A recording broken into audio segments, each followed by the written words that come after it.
Vigilant Liberty Radio. We'll be right back after this. Mr. President, members of Congress, you've been making a lot of noise about taking our guns away. But you might want to review history. 1835, Gonzales, Texas Territory. The authorities wanted to confiscate the big gun that protected that colony. You know what the people said? Come and take it. Because they were willing to fight for their freedom and their guns. So are we. Come and take it if you want it. Come and take it if you think you can. Come and take it, but I warn you, you'll have to pry it from my cold dead hands. We want the freedom that God gave us, so you best not cross that line. If you want this gun, you gotta come through us and take it. One shot at a time. Just like Gonzales, we're keeping our guns. Back here on Saturday Night Cigar Lounge, here on Vigilant Liberty Radio. I can almost see you jumping in your seat, Jason, wanting to respond to this, and then we'll get into civilian and military courts and all that. Go right ahead, Jason. I know you got a response for this. Well, I mean, I think it doesn't. What Sensenbrenner's bill does is several things, and I agree with Gabriel that there obviously that there needs to be greater oversight on these programs and on the NSA in general. I mean, and the Freedom Act, the USA Freedom Act would do that. It provides a civil liberties advocate on the FISA court, greater congressional oversight.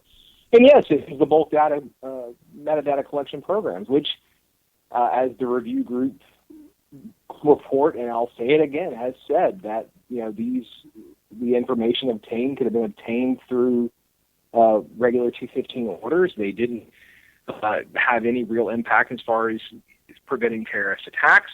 So having them really serves no purpose other than just to have arbitrary information that's not really needed at all. There's going to be a congressional debate. This is going to happen again, just like it did at the end of July. Congress, I'm hoping, will do the right thing here. They'll get rid of what, and this is where Gabriel and I fundamentally disagree. It's just your interpretation of what is privacy, what is whether a third-party record is ostensibly your property. It is part of your effects, your papers. And I think in the 21st century, an email or metadata, personal information like that, whether it's through a third party or whether it's through whatever, a letter that I send, I believe it's my property.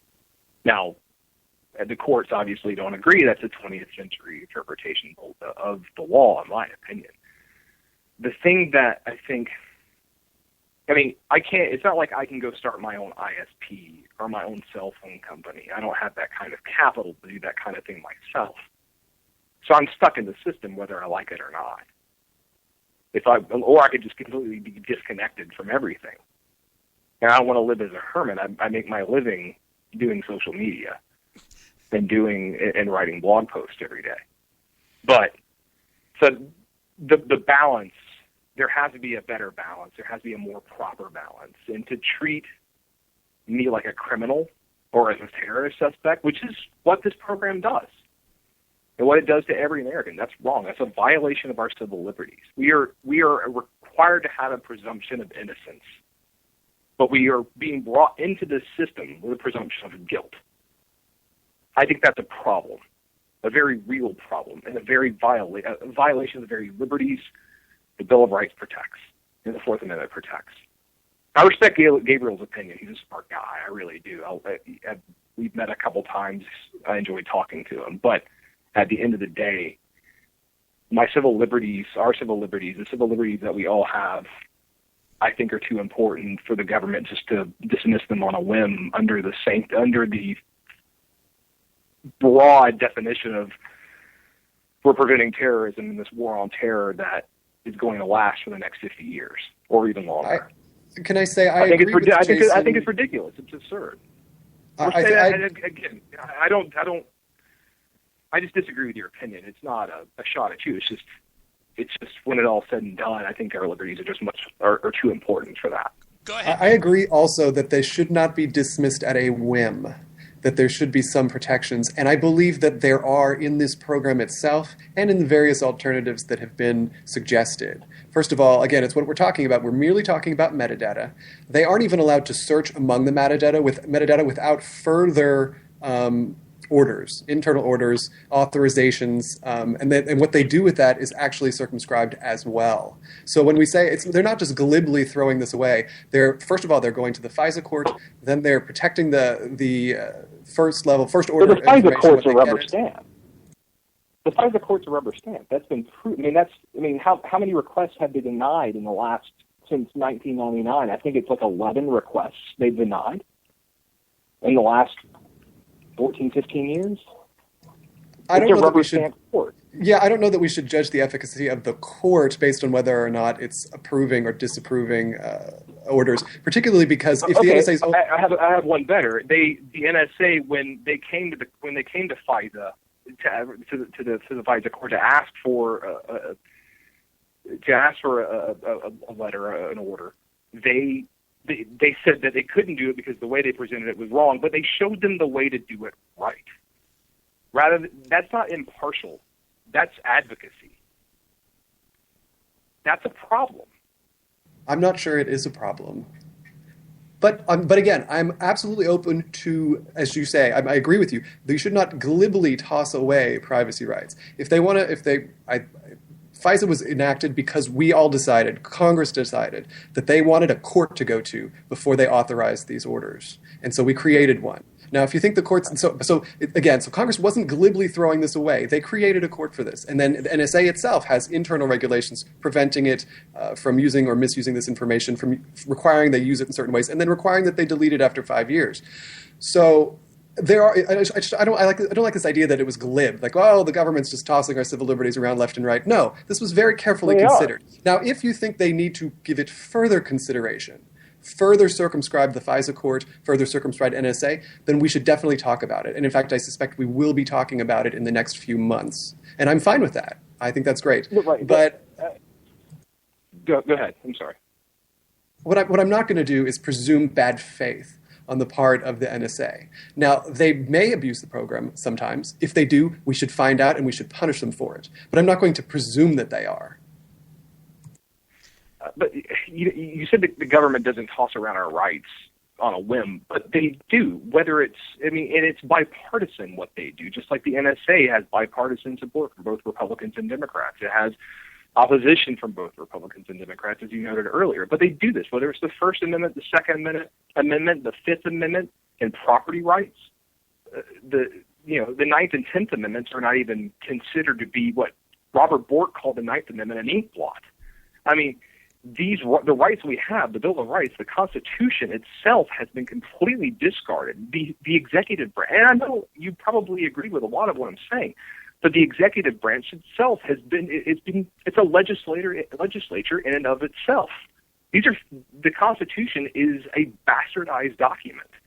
And to say that the NSA isn't going to abuse these programs, or perhaps even hasn't abused this program, I think is a little naive. I mean,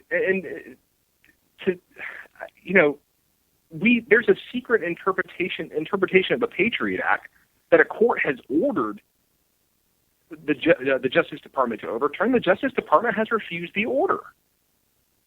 We don't even know the legal basis the government is trying to perpetrate. I mean, don't you think that's a problem?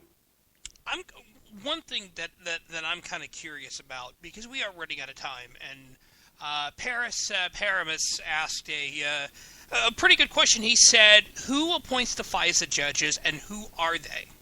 The FISA judges are... Yeah, the Chief Justice, he appoints them, and they all come from the Circuit Courts of Appeals. There's been a suggestion that all the members of the Supreme Court should appoint them instead of just the Chief Justice.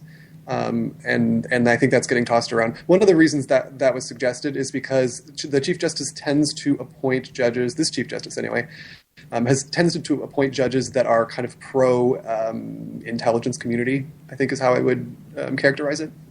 So which explains the advocacy. Right, that's why one of the solutions that's been suggested is to let all the members of the court select these judges, because then we might see some from a further spectrum of interest. Is that even within his power to do that? I thought that was something that that the president was supposed to do. What do you mean? Appoint judges. This isn't an Article 3 court. This is a special court that was set up by Congress. Congress can certainly delegate to whomever it wishes to appoint these special. Act. Yeah, it's the FISA Act. Yeah. So if Congress, again, if you wanted to change who appoints these judges, Congress has to rewrite FISA again in its next authorization. Which was put together by.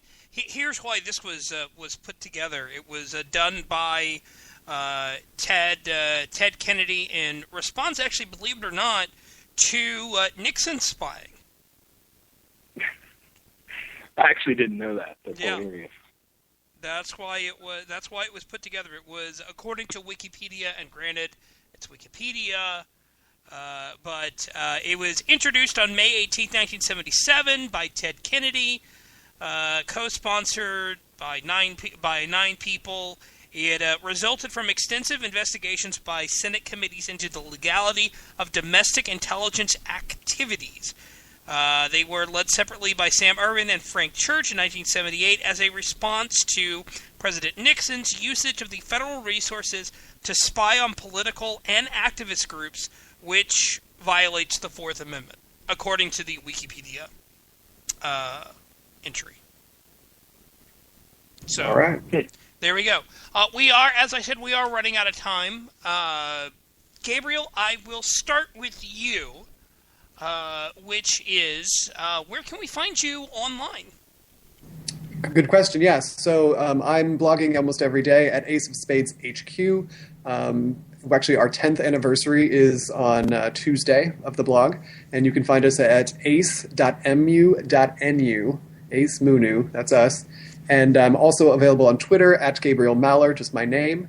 And I'm also on email. I love getting email. I respond to every single one of them. I'm gabriel.maller@gmail. All right. And where can we find you, Jason? You can find me. I blog almost every day at unitedliberty.org, where I serve as the editor-in-chief. You can find me on the Twitters at Jace, J-S-E, Liberty, and on Facebook at facebook.com/LibertyPie, P-Y-E. This was a fun discussion. We need to we need to have it again. Thanks for having me on. I enjoyed it. And I somehow get the feeling we are going to have this discussion all over again, because as y'all predicted, there may be legislation coming up about this soon in the next year, once the elections, actually possibly before the elections are over and done with, since 2014 is an election year. So thank you all very much for being here on Saturday Night Cigar Lounge here on Vigilant Liberty Radio.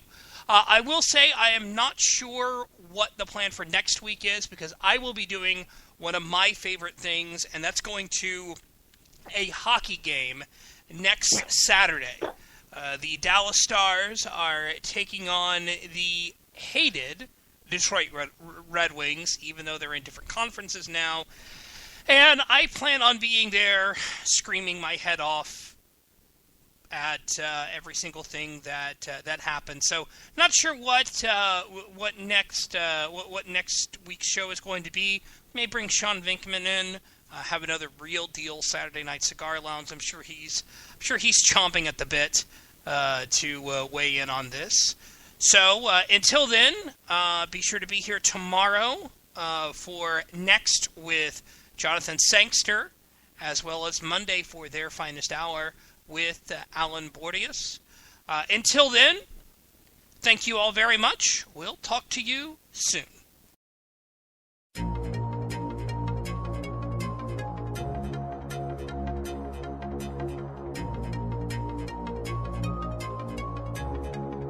This show is copyright by VLR Media. All opinions of panelists and guests are their own.